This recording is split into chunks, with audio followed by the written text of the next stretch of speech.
who, you know, in 2 weeks or 2 months or however long it is, who have the virus and don't know, who are transferring it to other people when everyone is let out of quarantine. And that's a real problem. Like, you just have to adhere to the medical professionals' opinions, because all they're trying to do is save lives. That's the only thing they're trying to do. Like, they're not doing it from a selfish point of view. They are just trying to save lives. It's putting a massive strain on all the systems involved. So, like, at least there's one message that's the take home from this, apart from I have 3 accents. It's stay inside, be good. Yeah. Those two, they're very close. Those two. Yeah. Those are the two key things. I don't want to say that my accent is... So, hold on. Someone just said, I work in healthcare in Florida and it's been crazy, scary experience. Well, SW_Michelle, we applaud and salute your work and your you know, proximity to danger, and all we can do is appreciate your skills and abilities and hope that, you know, you're not put in any harm's way, but we appreciate the fact that you're putting yourself on the line for people who need you. So thank you. It really is. Sorry, I'm just going through comments. Yeah. What else is there? Yeah, there's a lot of Floridians tuning in saying, please tell people to listen. And, you know, as much as we can spread the word to, you know, not just Floridians, but everyone in the world, that the reality is, one, just because you're younger doesn't make you immune to this virus. And two, you know, we are all looking after each other. So you're not just looking after your grandmother or grandfather or mother or father. You're looking after those of your neighbors, of your best friends, of whatever. You know, and the best way to look at it is, how would your best friend look at you if you accidentally gave their mother or their father or their grandfather or their grandmother this virus and it killed them? There's 2 ways of looking at that way, and also everyone knows someone who is highly susceptible to it. Yeah, everyone knows someone. 100%. So you've got to treat it like you already have it, and stay inside and be vigilant and 100%. The right thing. Someone has just said, O'Neill Stephanie has just said, say hello to the Tesco staff on night, still getting the shelves full for everyone. Hello. And, you know, again, the medical staffs are doing an amazing job, but these essential workers, there are people who are stacking shelves so people can still cook and they can still eat. You're essential workers as well, and I really do appreciate the work that you're doing. It's really, really important, and I appreciate that. Also, on that note, well, I said line, very Australian there, on that line. And on that note, I'd like to shout out Tesco's meal deals, because I do very much miss them, even though I don't live in England. £3. You have done. You have done for years. Darren and I lived together for almost 2 years. Meal deals were his bread and butter. Yeah, because I couldn't afford bread and butter. I would get... Bread and butter was $4.75 and a meal deal was $3.50. £3. £3. That's right, £3. Inflation is $3.50 now, but back in my day, Dominic, it was £3. I'm older than you. What's that? Yeah. I'm older than you. You look it as well, but that's not anything to worry about. Most of that is the drinking and the lighting. Most of that, yeah. I'm trying to grow my beard out, but after 30 years of growth, this is really all I've got, which is pretty embarrassing. Because in this light, there isn't any. Well, you know, can't have everything, can you, Dom? Yeah, what can you do? Hi, Dan. Does everyone want to see Dan? There he is. Let's shit. Look at him. Oh my God, look at him. He is a cartoon dog. I know. He literally looks like Disney drew him. Someone drew him, and now he's a little guy. Raja's here somewhere. Where's Raja? I miss Raja. I know. Isn't she sweet? Where is she? Raja. Someone's coming to I haven't seen it. We've been in quarantine for at least This is funny here. Check this out. So this is sort of my spare room for everyone. This is my guest room. There's a pool table and there's my sort of quasi work equipment and TV and whatever. And I have a beanbag here, and that's where Raja lives. Oh my God, look at her. She doesn't look happy. This is her, honestly, this is a happy space. She's going to be pissed off when I pick her up now. Come here. Come here, you goof. Oh, there's my girl.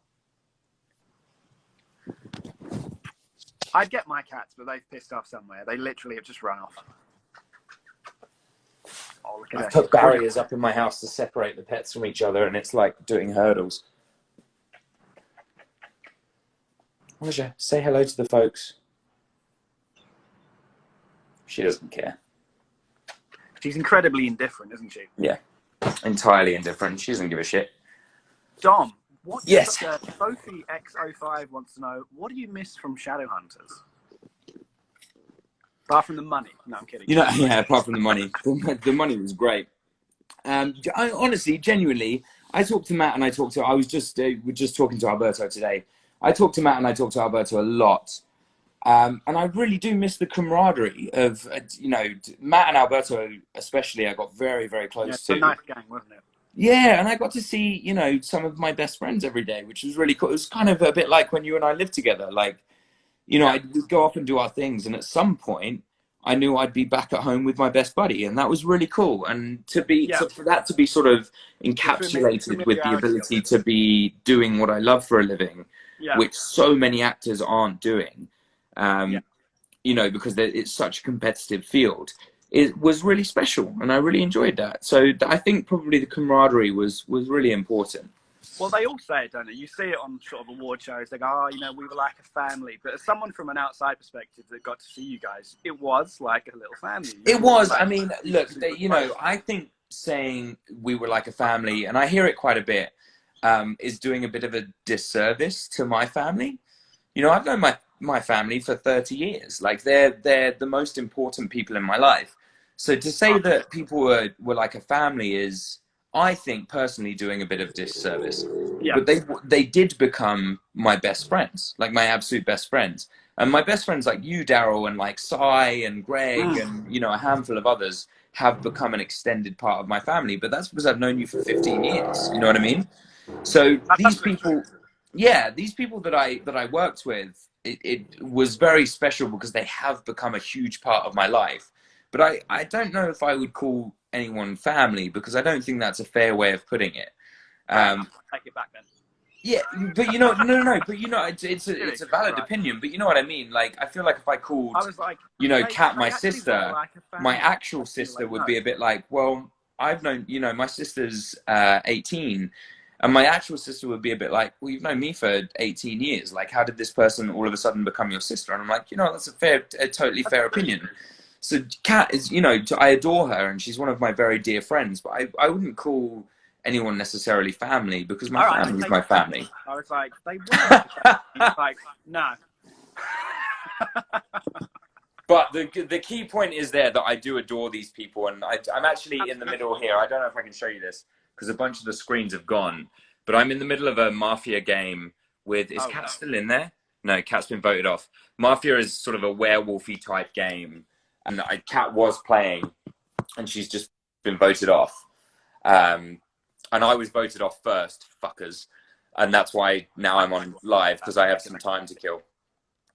But yeah, you know, I talk to Kat very often. I adore her. I think she's wonderful. But yeah. Gemma Mumford would like to know, Daryl, Dom, how did you become friends? Basically, he just followed me around, and I was like, all right. Did you say Tinder? Tinder, yeah, it was on Tinder. Yeah. So, no, he just followed me around for a long time, and I was like, fine, all right. Eventually, he let me in. He let me into the world. No, you know, actually, Daryl and I have a sort of somewhat interesting story. We worked together at a supermarket when we were 16. We didn't know each other, but we worked at the same supermarket when we were probably about 16 years old. We worked at the Seven Oaks. We worked at the Sainsbury's in Baton Ball in Kent. Yeah. And Dom had this really wonderful red hair at the time that I'll never forget. And he sure did. He sure did. I wasn't, because I'm not an idiot, but everyone else was. Yeah. And then, miraculously, we met probably 2 years later through a mutual friend of ours. And that was it. Oh, shit, wait, I think the game is over, so I've got to jump back in. I love you guys. I'll talk to you soon. Oh, he's off. I'm off. Bye. Bye. Take it easy. Bye.